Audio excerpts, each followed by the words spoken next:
Hi, everybody, and welcome back to the upper room. It's cold up here in Northern California, so got my window open because we're trying to air out the house a little bit.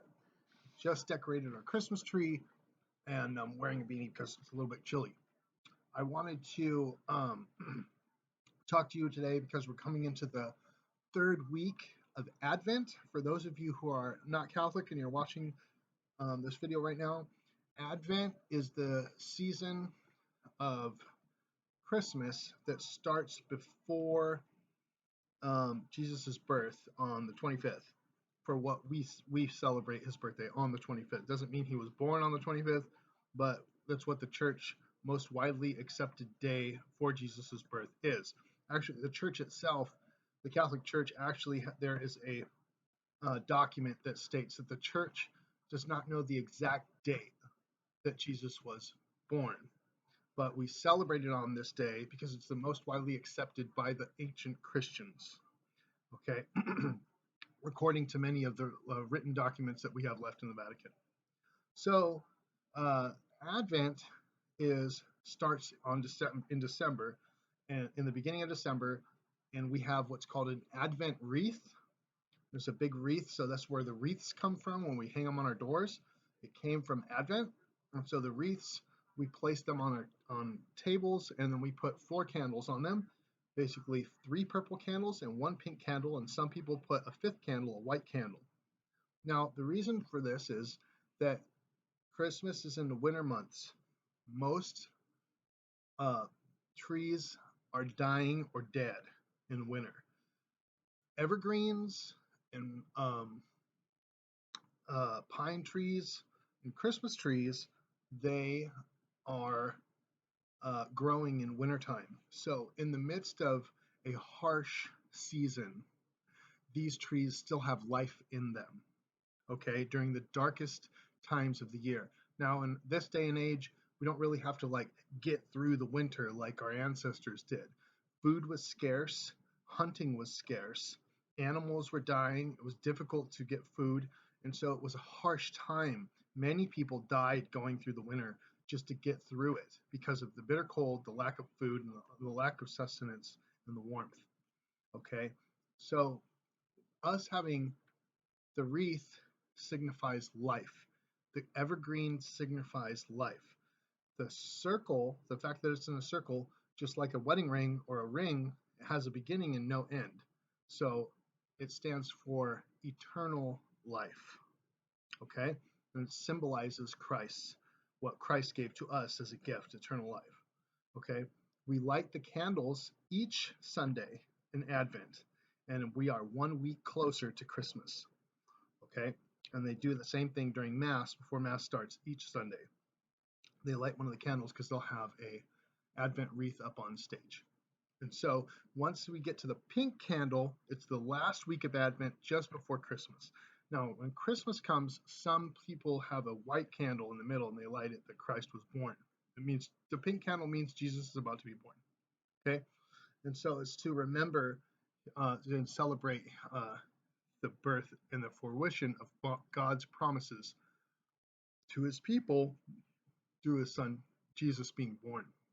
Okay, and so it's a great time of the year. When I became Catholic, there's just this beautiful tradition that that is it helps you look at Christ, and it is a reminder of Jesus in your home and in Mass.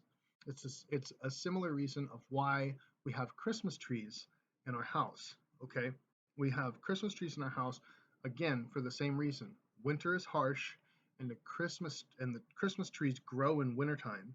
So we put them in, so they are full of life, and we put them in our house to fill our homes with life. Okay, and the lights on the trees, back in the day, they used to be candles. The lights on the trees, it signifies Christ's light, and it brings Christ's light into our home. So it's life and light in our home. It's a reflection of, it's a reminder of Christ giving us light and life into our lives. And that's why we have Christmas trees. We decorate them because that's one thing to do, and we make it beautiful. You just don't have a tree in your home with nothing on it. So anyway, I just wanted to talk to you guys about Advent. Christmas is coming soon. Prepare your hearts, prepare your minds, prepare your spirits. Get plenty of Christmas gifts for your kids and your children. It comes from the tradition of Saint. It comes from the tradition of the three wise men bringing gifts to Jesus when he was born to Mary and Joseph, the gold, frankincense, and myrrh. So we carry on that tradition by giving gifts. And the stockings that are hung come from Saint Nicholas, who where Santa Claus kind of comes from. But Saint Nicholas was actually a great saint, and the the hanging of the stockings comes from him giving gold to a man that had three daughters but no dowries to get them married. So Saint Christopher would sneak over to his house at night in town, and he would throw gold in the window in a sack, and they would get. One time it got caught in one of the stockings drying by the fireplace, and later the man found out it was Saint Nicholas giving these things. So because the gold got actually fell into the stocking, that tradition comes from that story. So we hang stockings by the fire and we stuff them with gifts.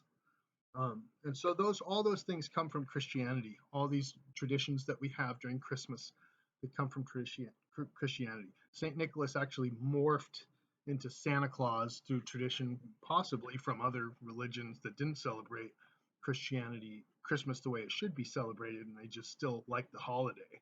Um, would be my guess. So all its roots and origins come from Christianity. So again, I want you guys to have a great Advent season. Be more than welcome to going and buying your own Advent wreath.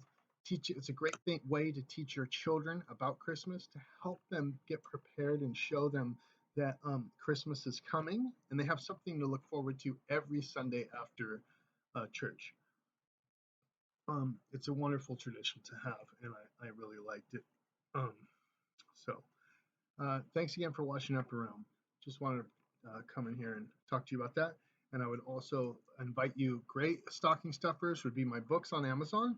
I also have great merchandise on mygleam.com.co. Go ahead and go there for your Jesus shirts and sweaters, um, all that kind of stuff, some Virgin Mary stuff, gear to wear. And also, the books would be something that you would pair with a rosary to gift as a gift, in addition to the other gifts. But you can go ahead, you don't want to just give that gift alone, but you can give other gifts that the kids like. Teenagers, great, but include that also, in the mix. So thanks again for watching Upper Room. Have a great holiday season. Merry Christmas. I'll see you again soon.